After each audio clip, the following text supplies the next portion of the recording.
Every year, thousands of people must evacuate their homes, not only from floods and hurricanes, but from landslides, wildfires, even the release of biological or chemical agents. Hi, I'm Michael. Although most of us don't really think about having to evacuate, it can happen anytime, day or night, and from any place, at work, home, or school.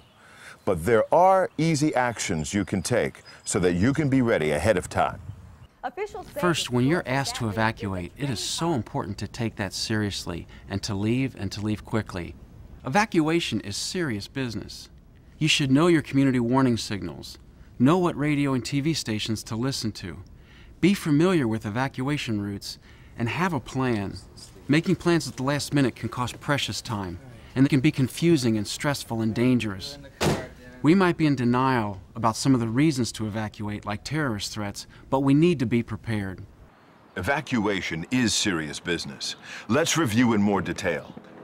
Get a kit, make a plan, and be informed. Being ready to evacuate at a moment's notice requires planning. Your disaster plan should include information about where to meet family members if you are separated, how to contact family members, and how to obtain emergency information and news. You should also have an out-of-town contact person to communicate with in case local calls can't get through. If an evacuation is ordered, you'll need information about school and workplace procedures, transportation needs, and the best routes to get out of town and to your destination. And part of being prepared is keeping your car filled with at least half a tank of gas.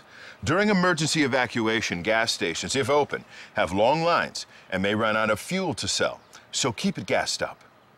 If you know you have to leave, don't wait until the storm arrives. And if you don't have a car, make plans with a neighbor or local assistance group to help you evacuate in a timely fashion. It's also very important to know where you will go when you evacuate. If possible, plan to stay out of town with a friend or relative. A hotel is another option. Have a list of phone numbers in your plan so you can call ahead for reservations. The Red Cross and other groups do open shelters when there is a need to evacuate. Locations will be announced. And don't forget to include plans and supplies for your pets. If you plan to evacuate to a hotel, make sure they allow pets and note this on your list of reservations. And be neighborly.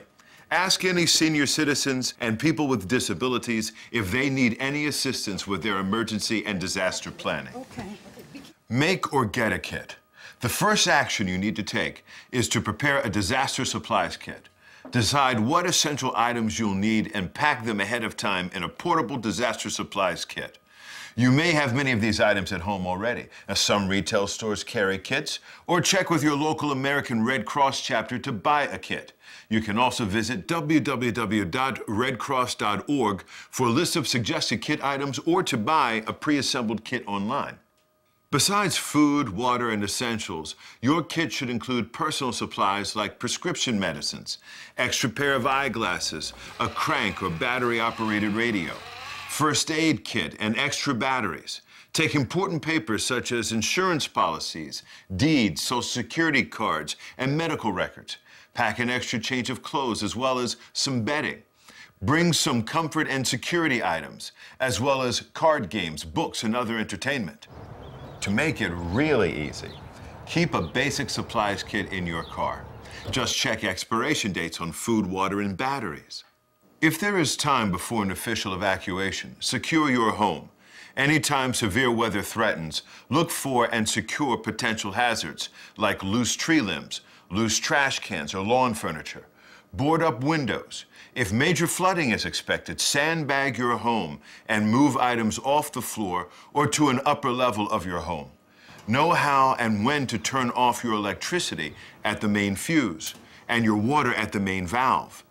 Only turn off the gas if told to do so. It could be a long wait for the required professional to turn it back on. When it's time to evacuate, just grab your supply kit and go. But where are you going to go? If possible, head towards family or friends, homes that are safe or not in the evacuation area. Call them ahead of time to tell them you're coming. You can also go to community public shelters, which will be announced. If you're driving, listen to the radio for shelter information, as well as for other important announcements. We do have evacuation routes planned so that we can meet with our family. We have a couple of hotels, the phone numbers are listed and the directions to get there. Follow the evacuation route specified by local officials. Taking shortcuts may lead to roads that are impassable.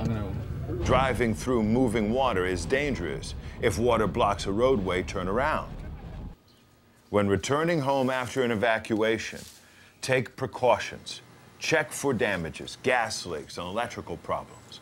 Make sure the drinking water is safe by listening to local authorities. Throw out any contaminated food due to fire, flooding, or chemical exposure. Evacuations happen hundreds of times a year and in every state, so you really need to be prepared.